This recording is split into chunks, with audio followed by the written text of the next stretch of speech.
In the 8 months since President Joe Biden took office, many black voters who helped him into the White House say they're not feeling the love. Last week, his George Floyd Justice in Policing Act fizzled in Congress. He promised we'd get it. Criminal justice reform being a major issue for our community. So where is the return on black voter investment? BNC's Anser Hassan reports. As the summer officially comes to an end, the city of Oakland hit a milestone. Its 100th homicide of the year, one of the deadliest in more than a decade. Its victims, mostly black men. And I think it's beyond just the numbers. These are 100 of our community members, people who have connections to families. Their legacy lives on. Pain lives on in our community. While local leaders and activists struggle to curb the violence, Oakland Police Chief LaRon Armstrong is seeking federal assistance, especially funding to help with violence reduction. I know that the president has been allocating funding to support those type of evidence-based strategies. When it comes to black communities, such as in Oakland, President Biden promised a lot. A key message during the campaign was lift every voice, the Biden plan for Black America. There were 6 main points: closing racial, wealth, and income gaps, tackling racial inequity in education, investments in health care, protecting voter rights, environmental justice, and strengthening America's commitment to justice. But 8 months into his presidency, many are calling on the president to deliver. Lawmakers and the Biden administration sort of have forgotten about that, forgotten about the promises made, forgotten about the outcry and the demands for justice. Kara Gotch is the deputy director of the Sentencing Project, a national criminal justice research and advocacy organization in D.C. She says the heavy burden of the criminal legal system falls on African Americans. Following the death of George Floyd, there was momentum and consensus for change. She says the black community has to hold the president to his word. The president does have a bully pulpit. He should be going out and talking about these issues on a regular basis. I'm not hearing that from him. I'm interested in hearing how he can use his executive authority to prioritize changes. You can never underestimate the power of the president. Remember, I said it's going to take me a year to deliver everything I'm looking at here. That's number one. President Biden spoke Friday morning, but didn't address voting rights or the failure to pass the George Floyd police reform bill earlier this week. Joe Biden owes quite a bit to the black community and the black voters. And he made promises, not just to George Floyd's family, but to the black community at large. And we expect that he's going to follow through on those. Dr. Sean Fletcher is a professor at San Jose State University. He says the president should be given time to get his agenda passed. But he says the president knew the obstacles he would face on those promises. He says police reform is the big issue, but adds black voters expect to see progress on investment in infrastructure, economic stimulus, and social and health programs.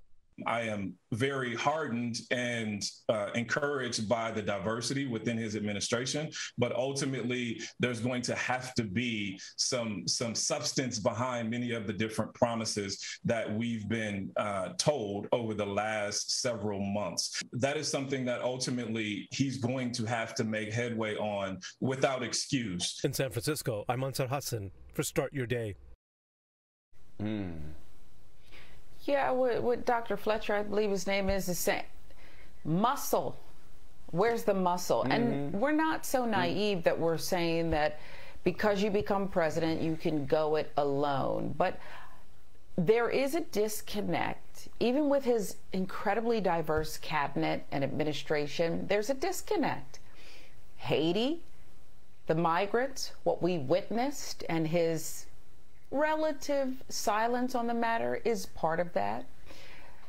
Constantly, seemingly, I don't know about what goes on behind closed doors, Mike, but praising Senator Joe Manchin. He'll come around, my good friend, this in West Virginia, Senator Manchin, my good friend.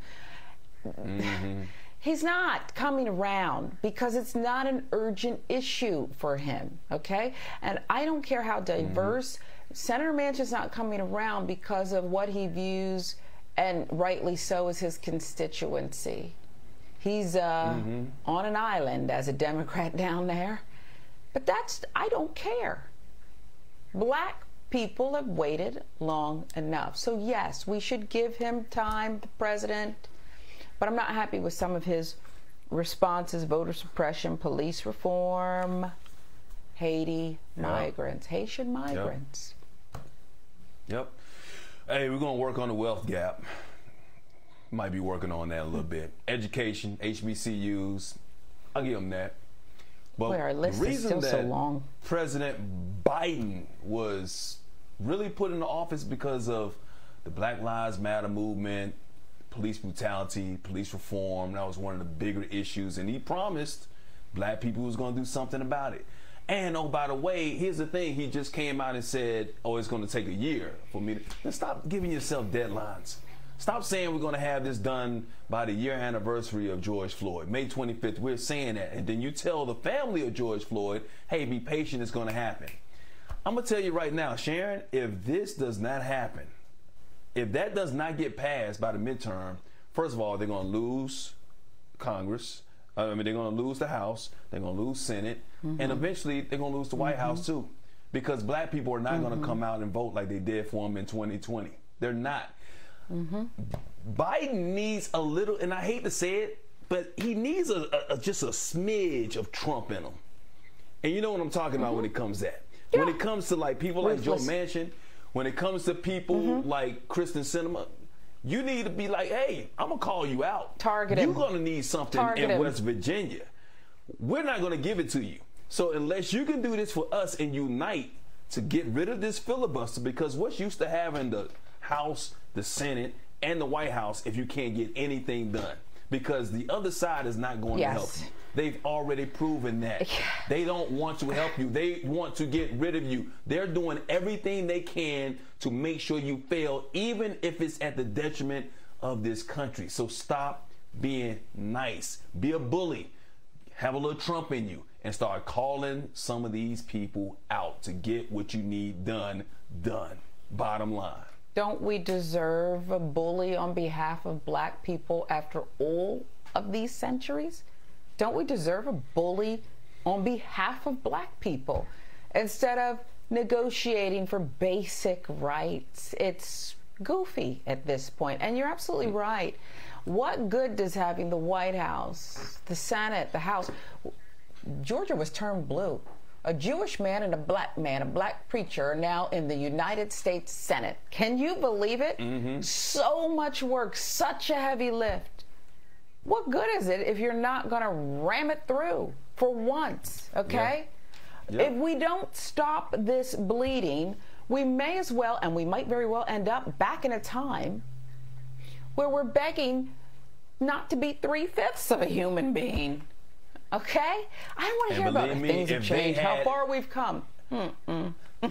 If the Trump Republicans, not Republicans, the Trump Republicans get control of the White House, the Senate and the House, guess what? You're going back to those days. That's what's happening.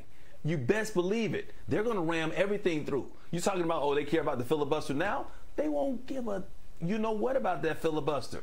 So stop playing nice with these people. Stop. Act like because you can't they don't want to help you. They're not reaching across the aisle. It's not happening. So I don't. They see it. They understand it, but they still want to play nice, and I don't understand why. Because you're not going to have your job for much longer.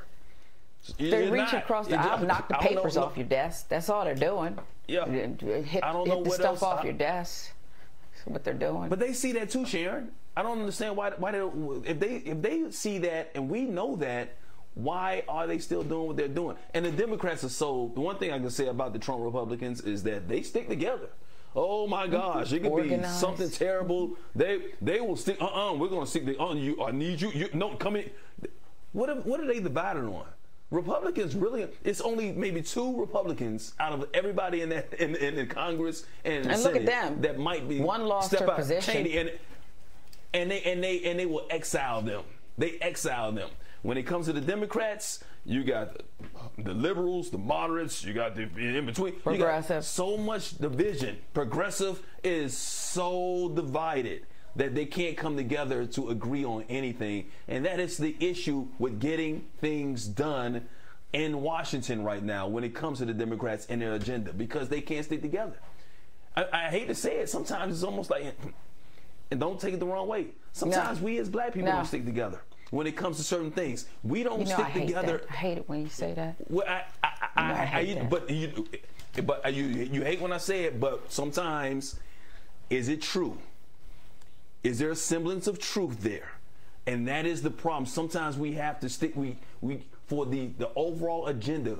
No matter how you do it, no matter how somebody else does it, we have to come together for the better good to make sure that we get what we want. Ram it through. We just ram it right through. No matter how it gets done, we got to get it done and stop dividing each other. Bottom line.